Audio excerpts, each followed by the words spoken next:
Hi, guys. My name is Dr. Michele Vecchione-Finneran, and I'm here with two very special guests. We have Chelsi and Audra from the Dear Chiefs podcast. They're here as my guests, and I wanted to have them on because Vec and Associates platform is talking about families and wives and spouses of first responders. So I'm very happy to have them here.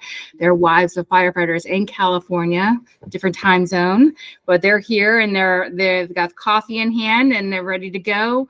So I want to talk a little bit to them about their recommendations and tips for spouses and first responders. So please tell us, we'll start with you, Audrey. Tell us a little bit about yourself. Okay, well, I'm Audra. My husband works for a municipal city in California, Northern California. He did a couple of years at CAL FIRE. He's been on an ambulance. Lots of fun stuff. I went from working full-time to supporting him through paramedic school and the fire academy to being a stay-at-home mom for 9 years. And then I went back to join the workforce when my youngest was in kindergarten, and now I work full-time remote from home. So I get to still kind of be I am still the default parent, and I still get to support the kids and the husband while working, doing all the things, and doing the podcast with Chelsi. Yeah. Yes. And we're definitely going to get into a little bit more about your podcast that I've been stalking for a while now. It's very interesting. A lot of good resources there. Chelsi, tell us a little bit about yourself. All right. So I'm Chelsi. I am also a mother of 3 children. My husband works for CAL FIRE. He's been doing that for quite a while. I am a photographer, so I'm both a stay-at-home mom and an entrepreneur. So much like Audra, I get to be the default parent and try to work in and outside the home. That's it. Wow. So I'm sure you're asked a lot of these same questions that I'm asking you today, but my people on my audience on my end are interested in learning more. So this is a great platform to kind of get to understand a little bit about kind of the most challenging things as wives of first responders and firefighters go through. We'll first start with the day-to-day, and then we'll start with a little bit of long-term facts that it might have as you as a spouse. So we'll start with the day-to-day. So whoever wants to take the cake can go.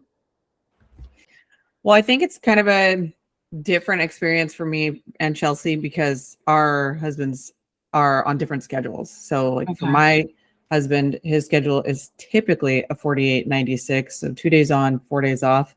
It's rarely that because of the overtime right now and the short staff just in the entire state. So the day-to-day, I mean, being the default parent is pretty much the same when they are at work. I think it's all hands for the mom or whoever is staying at home. And, we have teenagers. Chelsi and I both have teenagers. So we're kind of through the toddler, newborn, grade school ages. So it is a lot easier in a sense because we're not changing diapers and, fixated on sleep schedules and feeding schedules, but it's a different dynamic now because it's more dealing with the emotional well-being of the kids and making sure that, they're doing well in school. And there's a lot of different age now.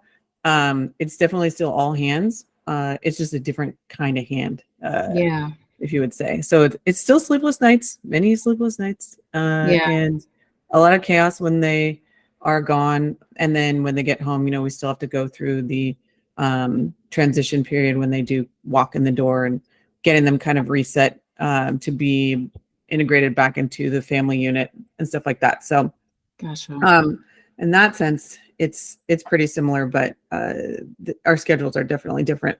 Mine typically, like I said, is they're 2 days typically, lots of overtime. And then they have right now strike teams in chaos in California. We're hearing a lot of that throughout the country right now with the hurricanes and things. So that's our dynamic on the municipal side. How about you, Chelsea? My husband works 4-day.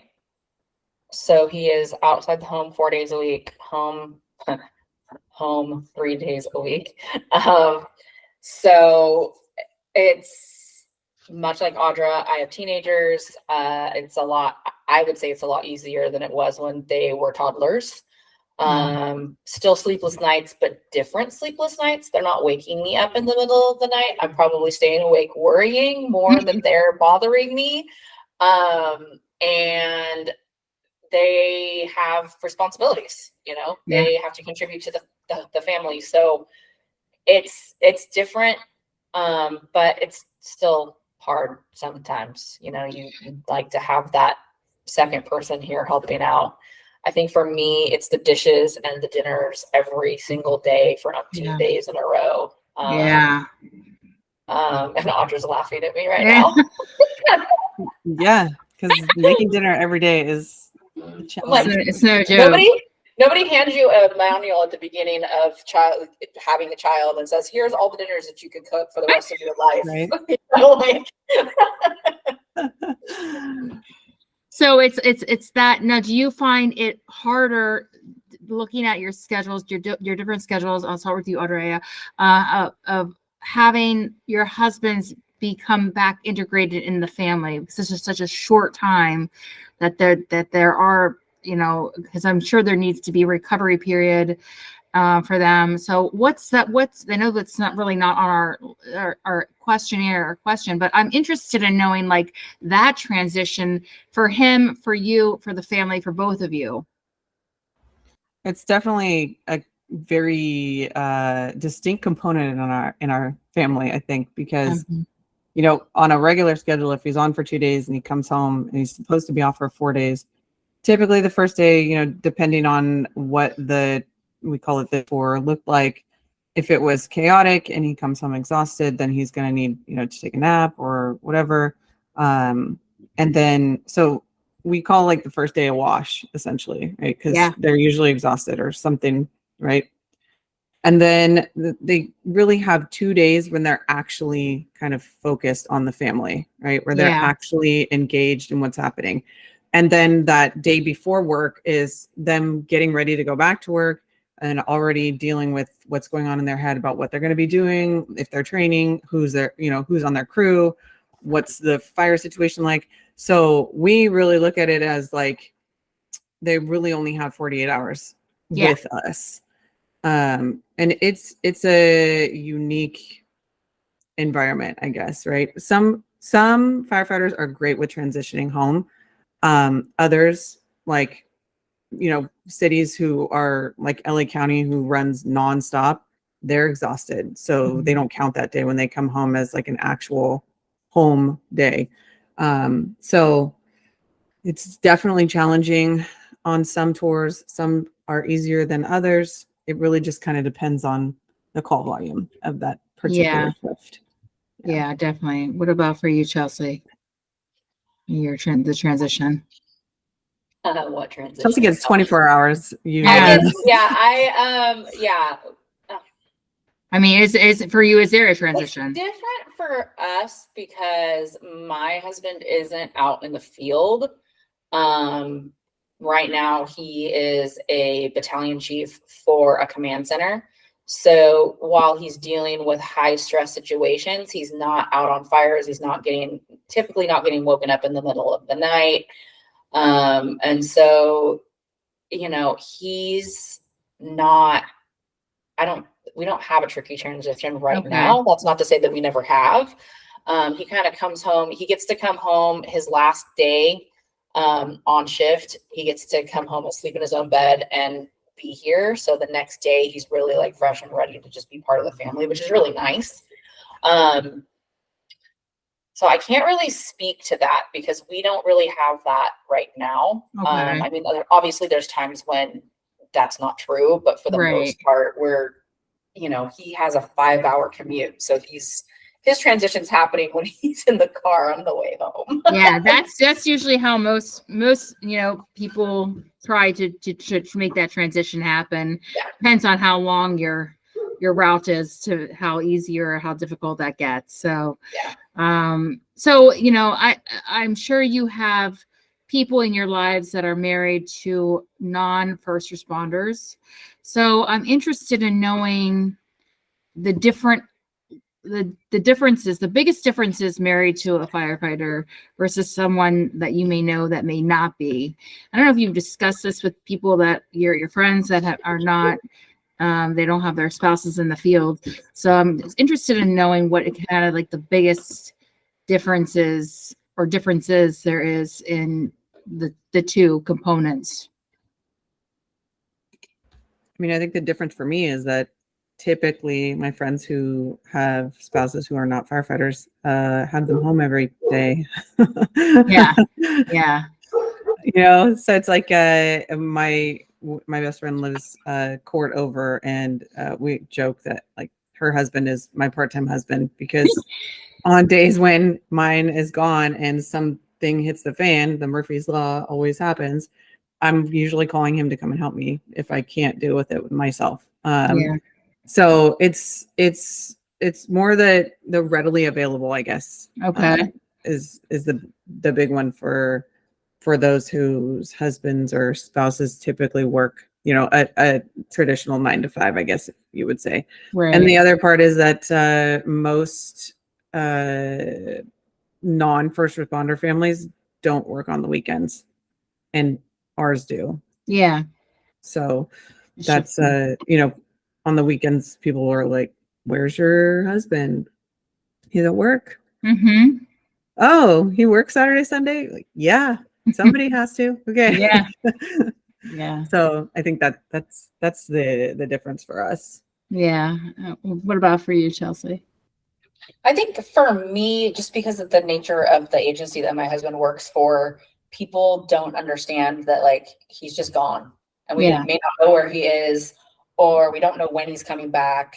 And that really makes it tricky for people, because they're just like, what do you mean you don't know when he's coming back? Like, yeah, absolutely. So with that being said, knowing that tricky piece that other maybe non-first responders families go through, what is the coping mechanism? Not knowing if your husband's safe or where they are. How have you learned to cope and strategize that in your own mind as someone who like loves the most out of your partnership? So it's an interesting question, and I'm just wondering how you were able to cope and strategize over the years with that, because that is very tricky, I feel, psychologically. And most people that are non-first responder spouses can't seem to wrap their head around that. Right. So how have you learned individually to cope with that trickiness of just not knowing? I think for me, it's just become second nature to know that there are certain months of the year that my husband is just not going to be here. I mean, that's just, I say starting into April, it's, if there's a fire in California, we'll see you when we see you. And I just don't get upset about it. I mean, what's the sense of getting upset about it? There's nothing that's going to change it. So, I mean, obviously I have my bad days just like everybody else, but we've just become, it's our normal. There's no other way to really describe it. And if I sit here and I fret about it, what good is that going to do? Right. So, a couple of things that I learned really early on is don't turn on the scanner and expect the unexpected, because it will come. Yeah. And that's pretty much it. Like, and our guys spend half the year training to spend half the year fighting fire. So you have to realize these guys are highly skilled. They're highly trained. They've got their buddies with them, and this is what they train for. So I don't really worry about him when he's out on the line. I really don't. And I worry more about their mental health than I worry about anything else. I'm sure. Yes. So, Definitely. you know, Yeah. hopefully Chelsea he's taught got me a good. that 4 years ago. Turn the scanner off. I was like, oh, that helps. Thanks. And that's probably the number one question we get on the podcast in our DMs all the time is like, how do you deal with it? Well, Yeah. stop following them. Yeah. Stop watching them on Find My Phone or Life 360. Stop listening to the scanner. Stop looking on the fire apps. Stop watching the news. Take a break. Take a breath. They're going to be okay. You have to trust the training, and you can't control any of it. So don't try, because it's Yeah. just going to make you spiral. And for me, it's like it will rain at some point, and the Yeah. fire will be over, and they will come home. This is a Mhm. short period in your life, and it's typically summer. So go have fun with your kids, spend time with your family. Don't put your life on hold because they're out on a fire. They don't want you doing that any more than you should be doing that. Exactly. Yep.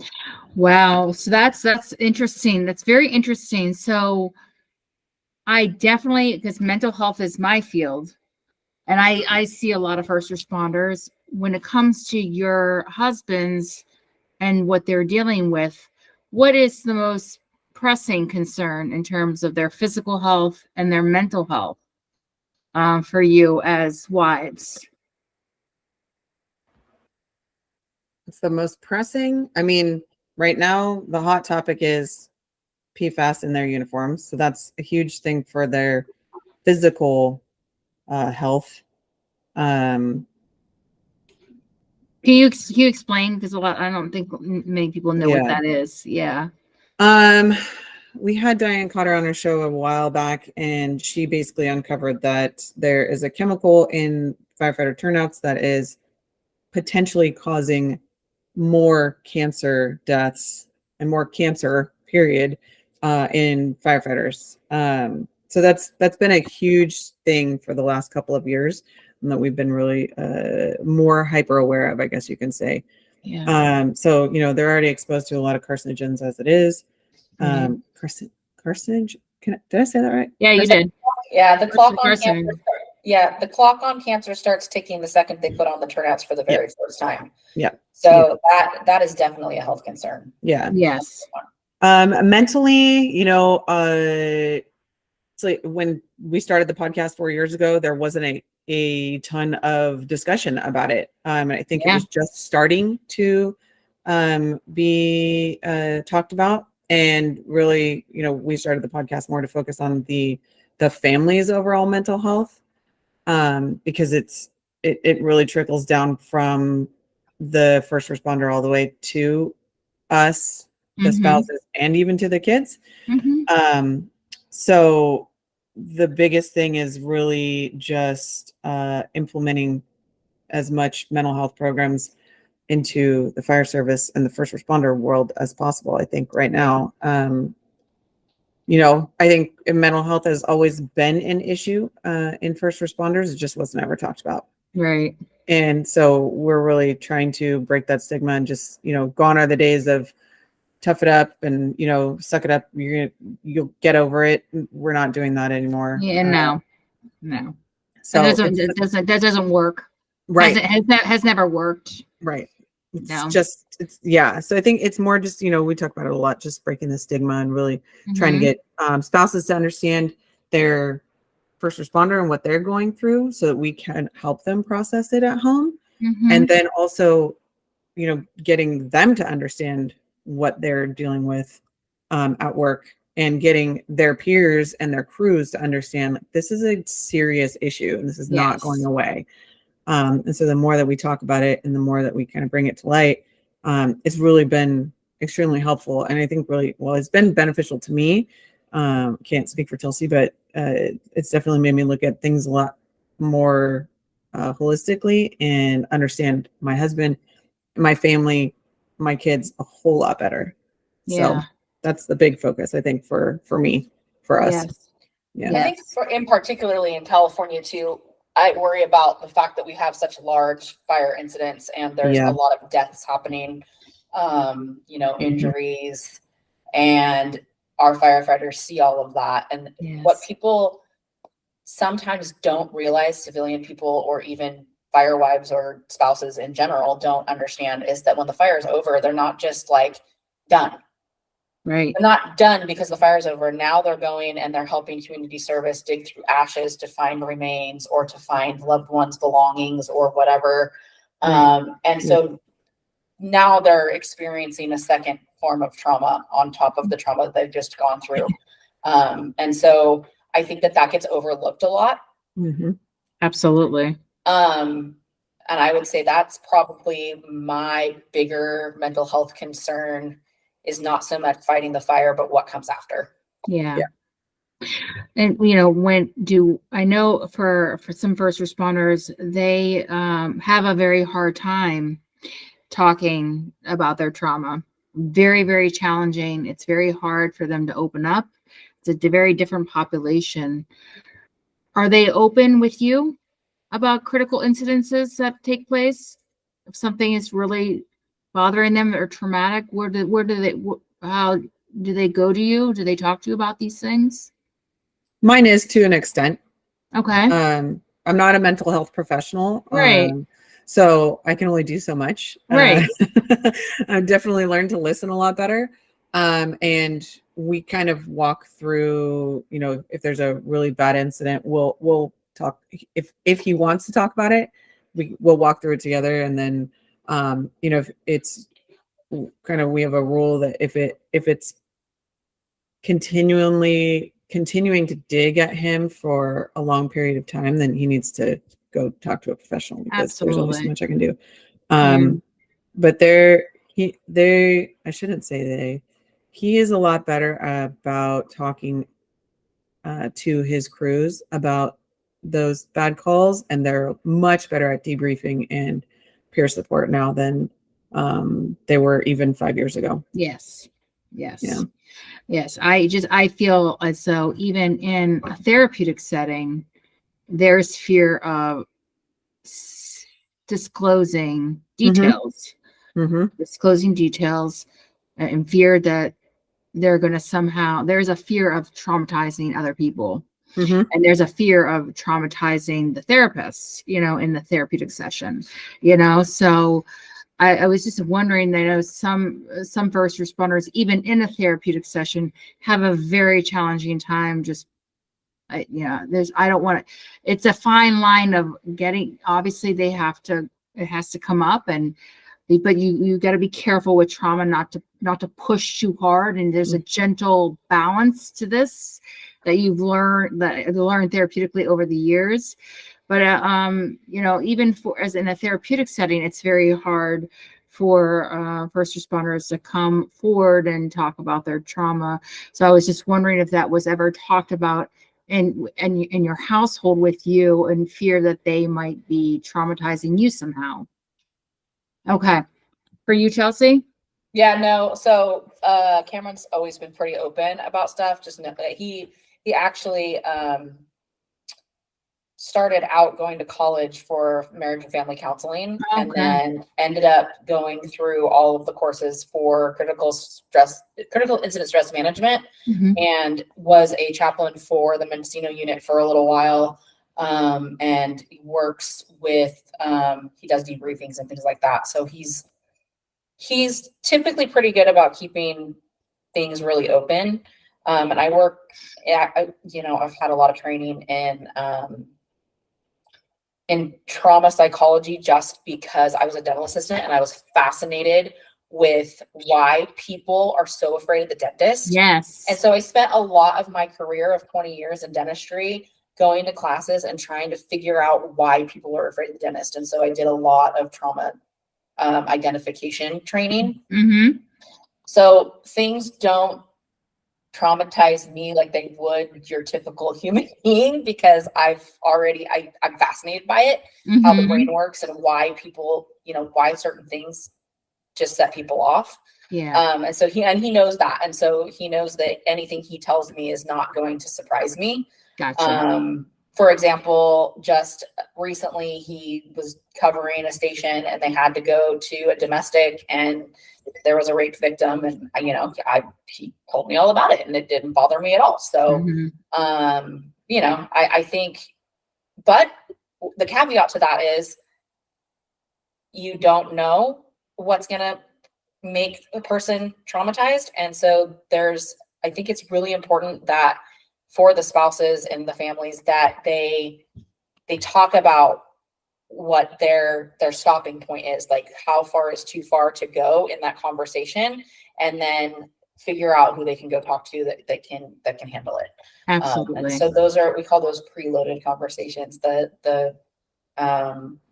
do you want to deal with your transition? How far is too far for me as your spouse, as far as the open communication goes over traumatic incidents? So wow, very interesting, very interesting. So in your own relationships, what have you found in talking about like critical incidences and them talking? What have you learned to be the best method in any which way that you do to support your spouse? What's the best method that you've learned throughout the course of your marriage and their career to support them, that you can maybe offer as suggestions for a first responder spouse that may be struggling to know how to support a firefighters or law enforcement or first responders, what they see? It's kind of a loaded question. It is. It's a loaded question. I think it's that question cannot be answered broadly, because it really is based on the individual couple. Totally. Yeah. And like I just said, like that's a conversation that you need to be having. How do you feel supported? Yeah. What can I do to support you? Those are valid questions, and I'm 99.9% sure each of those first responders can answer it, and it's going to be different every time. Absolutely. But I mean, it's very important to even suggest having that communication, because a lot of people that are first responders spouses, they don't even possibly know even what to say, let alone how to even support. So it is a loaded, broad question, and of course it's specific to each relationship, but even having even stating the question, like, how do you need me to support you? What is it that I can do? Whether it be an act of service, whether it be communicating without any type of comment, just an open-ended vent session with no commentary. What is it specifically do you need from me? I think many people that are married or coupled with the first responder, they don't know what to say, or even that they should they even be saying anything, afraid to open up a floodgate. So it's a very good question. It's a very broad question, and it's a loaded question, and it's obviously it's specific to the couple. But I think, Chelsi, you bring up a very good point, is like talking about how the support needs to be facilitated is extremely essential to have that communication. I think that in itself is supportive. Yeah. If there was somebody that would, if we could time travel back to when our husbands very first, started in first responder land, if someone would have said like, hey, you need to talk to your spouse about how you want to communicate what's happening at work, that would have been like the best light bulb ever, Yeah. If we can teach other spouses to say, like, you need to set up your communication right away, so you know how to deal with the stuff that's going to happen for the next 25 years, right? Exactly. Because I didn't know that. I didn't know I was supposed to understand what he was dealing with, or listen, or support, or whatever he needed. I didn't know that. Just like he didn't know how to support me when we first had kids, like if you don't communicate, you don't ask questions, you're never going to know anything. So for the spouses that are kind of sitting there twiddling their thumbs, unsure of how to handle it, you need to ask. That's the very first thing you need to do, is like, how can I support you? That's right. And now my husband and I ask each other like 50 times a day, how can I help you today? Literally, that's what my husband says. Sometimes it drives me crazy because I'm like, dude, stop. Stop asking. But other days I'm like, thank you. Here's what I need, Yeah. So we hype it up a lot. You must communicate all the time. Absolutely. And not just in first responder land or work, but I think in marriages in general, in life, and life and marriages, I think that communication, and when you are with a partner and, you know, just you obviously sometimes you can tell, sometimes you can't, but asking what is it that you need, how do you need to be supported, and having and being prepared to hear the answer. Yeah. And not be offended by it. And not if you be don't offended. like it. Yes. Yes. Yeah. Exactly. Yeah. Not be offended by, I just need you not to say anything and let me rip. And so it's having that descriptive feedback and not having a problem with it. Exactly. And just accepting it. Yep. You know, not taking it personal. And also realizing that has to be reciprocal. Absolutely. Right? So it's not one-sided. You are a human being too, and you had a hard week too. And, you know, you get to also say at an appropriate time, I need a break, or this is what I need from you to make me feel better right now. And I think that's where, for me in particularly, I failed at the very beginning of our marriage because I was like, I've got to take care of all the things. Like it's all on me, and I shouldn't bother him with it because he's out on fire or he had a stressful shift or whatever. And I was bottling all of that up and not ever telling him, crap, I had a bad day with the kids this week. Like, you know, so I think too, it's not just sit around and don't twiddle your thumbs over what to do and how to support them, but realize what you need and communicate that as well. Yeah, totally. Like, do you get asked, or do you just say whatever? Does it get reciprocated? Does it come back full circle to you? To me? Oh, for sure. Oh yeah. Now, but I think we've had many people ask us about, you know, how do I tell my person that, you know, I changed 500 diapers this week and I'm just stressed out, like, you know, being a default parent, or, you know, maybe I'm really worried about my guy that's out on the fire line and I don't know how to communicate that, or, you know, any number of questions that are revolved around them needing support and not feeling like they can ask for it because their spouse has a tough job. Right. It's a very important point. Like switching it up about, like, obviously you're a human being too. You have needs too. You're in a marriage with your first responder. So communicating that, whether it comes full circle or not, if it's not being solicited, just speak it out. Because if you do not, the caveat, if you do not, is you hold it in, and then it starts to build, and then you start to have unconsciously resentment and then bitterness, and that definitely shows its face once that's built up. And then not only do you have, you know, problems in your marriage and at home, and then stress from just dealing with the day-to-day, being the default parent, and they also now have stress not just from their job and their work, but it's now stressful. It's a stressful home environment. Yeah. So that's very interesting. So I'm interested in what you guys do to kind of lean into to help you when you are feeling overwhelmed or burnt out. There's wonderful suggestions on your podcast about, I love the tips, especially for new moms. That's really cool. That's very innovative. But now at this stage of your life, and what you're finding out, because I think we have a lot of tools in our toolbox.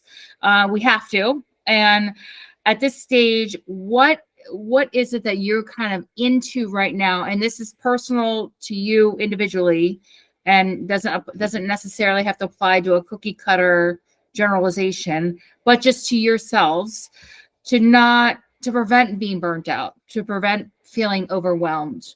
What do you do or not do? Do we do anything for not being burnt out, Chelsea? I think we're both burnt out. Well, we talk about that. Burnout is normal. It's okay to be in a season of burnout. So Audra and I are in our burnout stage right now. School just got out a few weeks ago. And, you know, having teenagers is a lot. They have a lot of activities and a lot of things going on. We have kids that are like the same ages. So we're always in the same phases of life with our kids. For example, our youngest just promoted from 8th grade. So we went through 8th grade promotion and doing all the things that surround that. And so towards the end of June or the beginning of June, we were just both of us fried. Absolutely fried. But I think for me right now, it's important that I take, whatever time my husband gets to come home, I get away from it all by myself. Like I don't take him with me. I don't take the kids with me.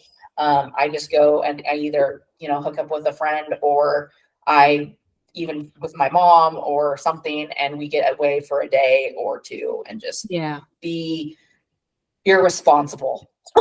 Like not in a bad way, but like not having to cook and clean and listen to the kids ask you for the 90th time, when's dad coming home, or things like that. Just almost like a little escapism. Do you sometimes do you often do it with somebody or by yourself or a combination of both? I don't like being by myself, so I typically go with someone. Yeah, I'm not a go. I don't even go to the grocery store by myself. Okay. I'm like, seriously, my kids call themselves my emotional support animals because I make one of them go to the grocery store with me. I don't like being by myself. I don't know why, but I don't. So, I mean, I can go by myself, but I don't want to. So I just don't. You got 3 to choose from. So that's good.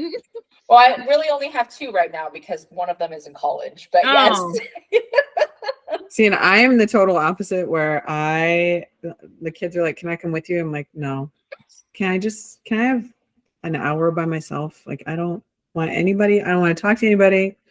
I don't want to. Dude, Audra, we just recently went to watch a comedy show in San Francisco and I'm like, okay, well, I'm not driving by myself, so I'm bringing my husband. And here Audra comes, and she's all by herself. She doesn't even want us to walk her to her car. Like,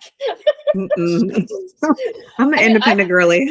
I don't know. I think I'm independent, but I'm also codependent at the same time. I don't know how that works, but I am. Yeah. But you also you drove. That was a far drive for you, where it's like 45 minutes for me. I'm like, yeah, whatever. I'm used to it. If I had to drive 3 hours, I would totally be like, please come with me. I can't do that. I don't want to do that drive by myself.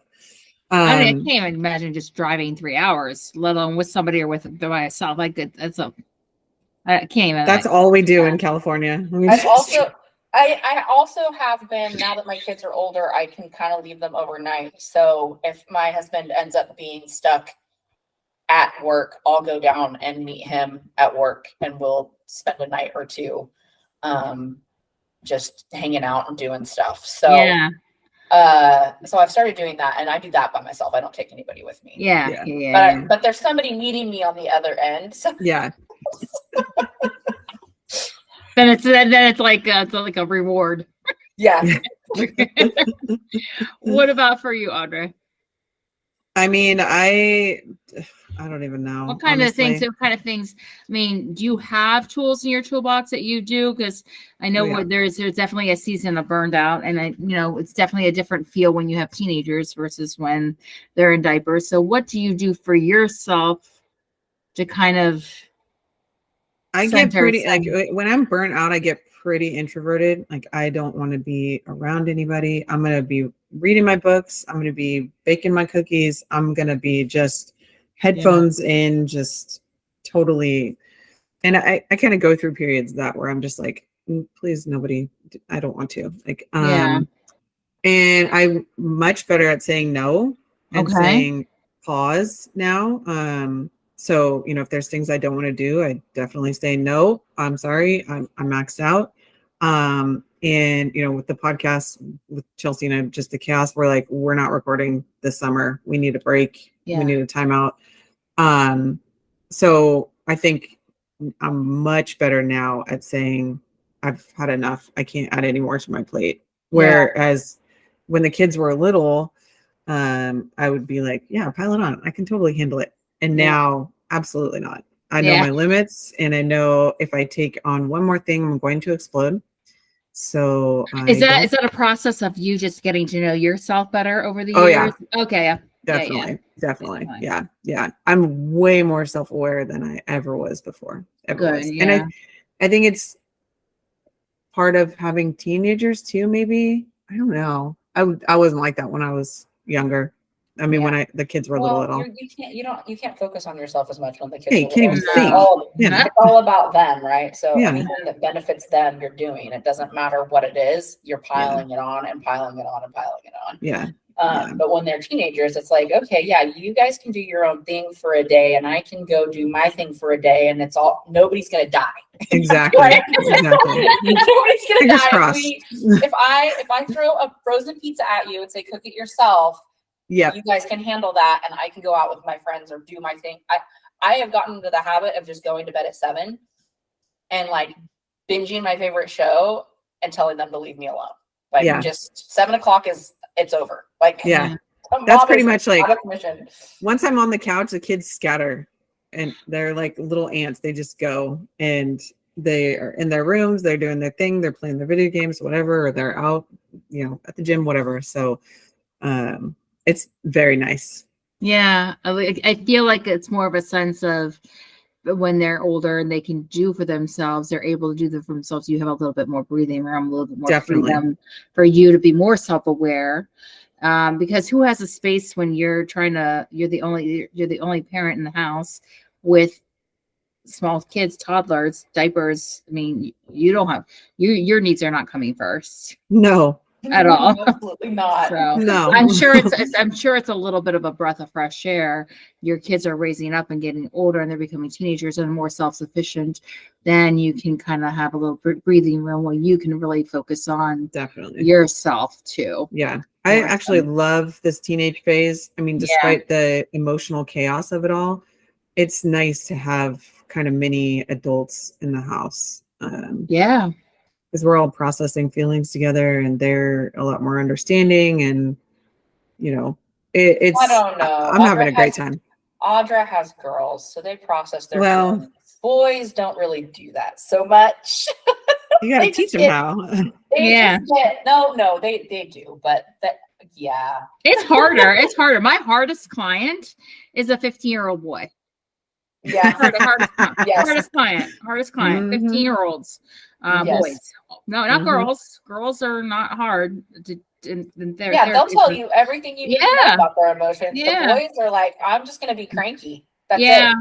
Get over it, Mom. Oh, I have a pretty cranky one. A lot of times when they're at that age or maybe even younger, they're acting out. They're feeling something, but they can't articulate. They can't identify what the feeling is. But they are behaving differently, or they're becoming a more obstinate, or maybe a little bit more rebellious.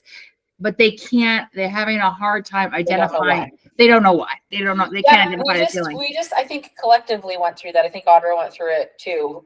We just went through that with our 15-year-old, now 16-year-old last year. He went through a really rough patch, and he started doing things that were completely not like him and hanging out with people that he would typically not hang out with. And it was just a nightmare. It was an absolute nightmare. And we literally were like besides ourselves, knowing what to do.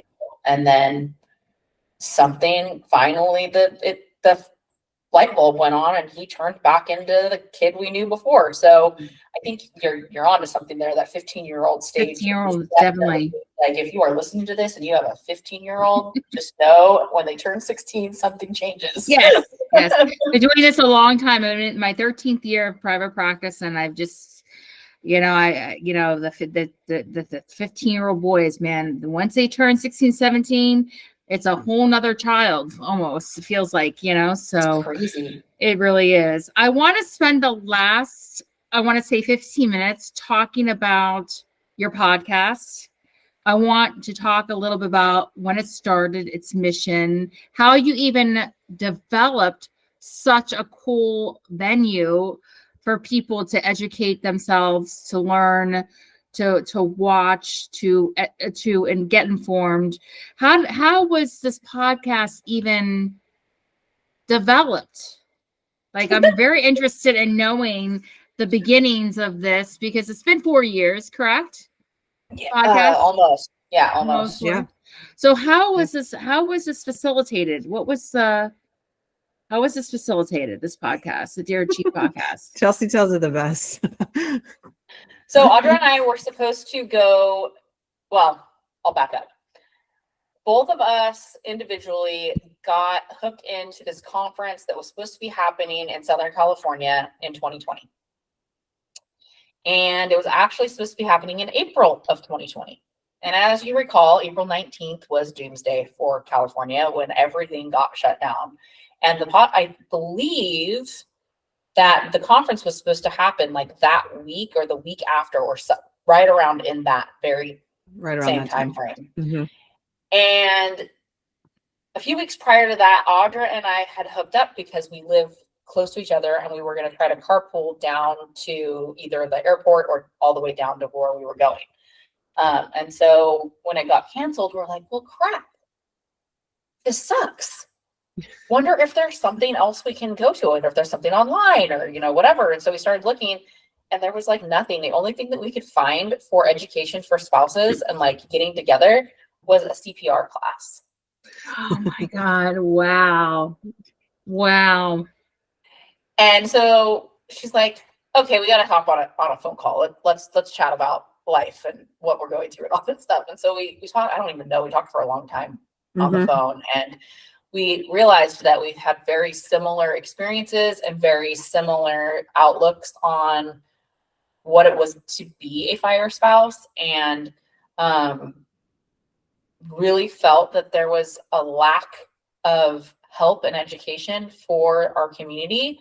And so she was like, well, we both had individual blogs. So she was blogging and I was blogging.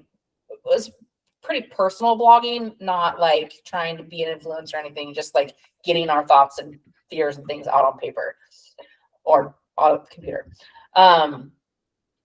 And so she's like, well, you blog and I blog, we could do a blog. And I'm like, I don't have time to write every single day or even every month. Like, that's just not going to happen. And so she was like, well, what about a podcast? And I'm like, yeah, I could probably talk for, 45 minutes a week. No big deal, And she's like, okay, well, let's do it. I was like, all right. She's like, okay, well, let's record tomorrow. I was like, wait, what? Like, okay, I guess we're recording tomorrow. And we did. We had no equipment. We had no idea what we were doing. We recorded over Zoom, kind of just like diarrhea of the mouth. And that is how Dear Chiefs was born. Yeah. Yep. I mean, you have a pretty large following. You have a large following. Tell the audience a little bit about, you have a lot of offerings on your podcast. How can people get to it? How can people learn what is on your podcast that people can, that you are proud of, that you want to share? I'm interested in knowing, so people can really like become a follower and start educating themselves, especially in working in the first responder community.